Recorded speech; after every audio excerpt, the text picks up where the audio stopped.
वो बहुत ही यादगार रात थी। 28 साल में मैंने पहली बार किसी महिला को स्पर्श किया था। इससे कोई फर्क नहीं पड़ रहा था कि वो मेरी बीवी नहीं बल्कि एक सेक्स वर्कर थी। मेरी इच्छाएं पूरी हो रही थीं, इसलिए मैं खुश था। वो अनुभव एक सप्ताह तक मेरे जहन में जीवित था। लग रहा था मानो मैं एक अलग ही दुनिया में हूँ। और ऐसा होता भी क्यों ना। मेरी शादी अब तक नहीं हो पाई है। गुजरात के मेरे शहर में पुरुषों के मुकाबले औरतों की तादाद कम है, और इस खाई ने मेरे जैसे तमाम युवकों को शादी से महरूम रखा है। मेरे माँ बाप को बहुत कुछ सुनना पड़ता है, जैसे अगर आपका बेटा सरकारी नौकरी कर रहा होता तो बात कुछ और थी, लेकिन निजी कंपनी की नौकरी का क्या भरोसा, और आपके पास ज्यादा जमीन भी तो नहीं है। उस समय मैं महीने में 8,000 रुपए कमाता था। मैं घर में बड़ा बेटा था और शादी कहीं भी तय नहीं हो पा रही थी। मुझे लगता था कि अगर कहीं भी रिश्ता हो जाता है तो समाज में क्या इज्जत रह जाएगी। हद तो तब हो गई जब मेरे दोस्त नीरज की शादी हो गई, जबकि वह मुझसे कम पैसे कमाता था। शायद इसलिए नीरज के पिताजी 20 एकड़ जमीन के मालिक थे। हम 4 दोस्त थे जो अक्सर शराब पीने के लिए पास के शहर जाया करते थे।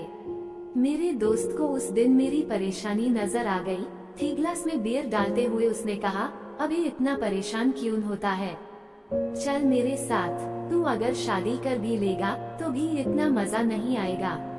देख दुनिया कितनी रंगीन है, उसका मजा ले यार, तू चल मेरे साथ। मैं इस ख्याल से ही हैरान था, पर मेरा दोस्त मुझे मनाने में लगा था।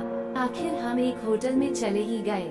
मैंने कई ब्लू फिल्में देखी थी, पर असल जिंदगी में किसी औरत के साथ मैं पहली बार था। फिर क्या था, होटलों में जाना मेरी आदत बन गई। 5 साल तक ये सिलसिला जारी रहा। खुद को सुकून देने के लिए ये एक आसान रास्ता था, लेकिन एक दिन मेरे इस राज की भनक मेरे पिताजी के कानों तक पहुंच गई। उनका गुस्सा 7वें आसमान पर पहुंच गया। हाथ तो उठा नहीं सकते थे, इसलिए चिल्लाकर खुद को शांत करने की कोशिश कर रहे थे। तुझे शर्म नहीं आई ऐसा करते हुए? अपनी माँ और बहन के बारे में तो एक बार सोचा होता। समाज में लोगों को वो क्या मुंह दिखाएंगी। माँ और दीदी अलग से रो रही थी। दीदी के ससुराल वालों को भी ये बात मालूम पड़ गई थी। मैंने सफाई दी कि दोस्तों ने मुझे शराब पिला दी थी और होटल में ले गए थे। मैं नशे में था, इसलिए पता नहीं क्या क्या हो गया। फिर माफी मांगी कि गलती हो गई है, तो फिर इतने सालों तक एक ही गलती क्यों दोहराता रहा? पिताजी के इस प्रश्न का उत्तर मेरे पास नहीं था। दीदी और जीजाजी अलग से डांट रहे थे।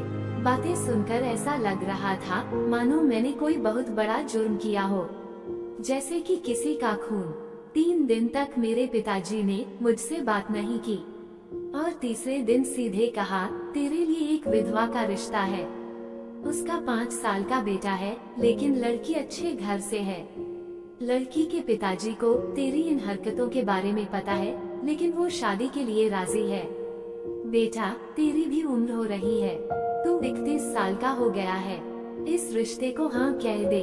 अब तो तू कमाता भी अच्छा है, गृहस्थी बसा, हम भी खुश रहेंगे। लेकिन मुझे तो कोई और पसंद आ चुकी थी। वो महिला उस होटल में काम करती थी जहाँ मैं सेक्स वर्करों के लिए जाता था। वो काम तो हाउस कीपिंग का करती थी, कम पैसे कमाती थी, लेकिन उसमें एक बात थी, वो मुस्कुराती थी तो भला की खूबसूरत लगती थी। लेकिन वो भी मेरी करतूतों से नाराज थी। उसने मुझसे शादी करने से इनकार कर दिया। जब उसने किसी और से शादी कर ली तो मैं सदमे में चला गया। मुझे अधूरापन महसूस होने लगा था। ये अधूरापन था किसी के साथ का जो मेरी भावनाओं को समझे और जीवन भर मेरे साथ रहे। शादीशुदा जीवन की कमी अब खलने लगी थी। परिवार वालों को भी समाज में घुलने मिलने में काफी परेशानी हो रही थी। इसलिए मैंने घर छोड़ दिया, पर 2 हफ्ते बाद ही माँ बाप के बुलाने पर मैं वापस लौट आया। मेरी शादी को लेकर सवाल जस के तस थे और परिवार उनसे परेशान रह रहा था। समाज है ही ऐसा, उसे उन्हीं सवालों में ज्यादा मजा आता है जो सबसे ज्यादा दुख देते हैं। इस बार मैंने घर हमेशा के लिए छोड़ने का फैसला कर लिया। नया शहर, नए लोग पर मेरी आदतें पुरानी रहीं। कभी पड़ोस में रहने वाली औरत तो कभी पास के शहरों में जाकर दिल बहलाया। कई बार तो मेरे बॉस भी साथ आते थे, उन्हें मुझ पर काफी भरोसा था। आज मैं 39 साल का हो चुका हूँ, लेकिन अकेला महसूस नहीं करता। शादी के जो सपने संजोए थे वो बीवी के साथ ना सही, बाकी औरतों के साथ पूरे हो चुके हैं।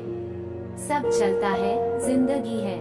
अब तो परिवार वालों ने भी समझौता कर लिया है और छोटे भाई ने एक आदिवासी महिला के साथ प्रेम विवाह कर लिया है। मैं अब आजाद परिंदा हूँ। शादी का ख्याल मैंने छोड़ दिया है, क्योंकि ये लाइफस्टाइल मुझे रास आ रही है। आज मेरी महीने की तनख्वाह 40,000 रुपए है। थोड़ा बहुत मैं ऊपर से भी कमा लेता हूँ। किसी चीज की कमी नहीं है, इसलिए मन में कोई ग्लानि भी नहीं है। पता नहीं अगर शादी हुई होती तो जिंदगी कैसी होती, लेकिन आज समाज के तानों से मैं कोसों दूर हूँ। मेरी आजाद जिंदगी काफी बेहतर है। दोस्तों, ये कहानी एक पुरुष की जिंदगी पर आधारित है। ये कहानी कैसी लगी मुझे कमेंट करके बताना। कहानी पसंद आई है तो प्लीज चैनल को सब्सक्राइब करें, मेरी वीडियोस को लाइक करें और ज्यादा से ज्यादा दोस्तों के साथ शेयर करें। मिलते हैं अगली कहानी के साथ, तब तक के लिए धन्यवाद।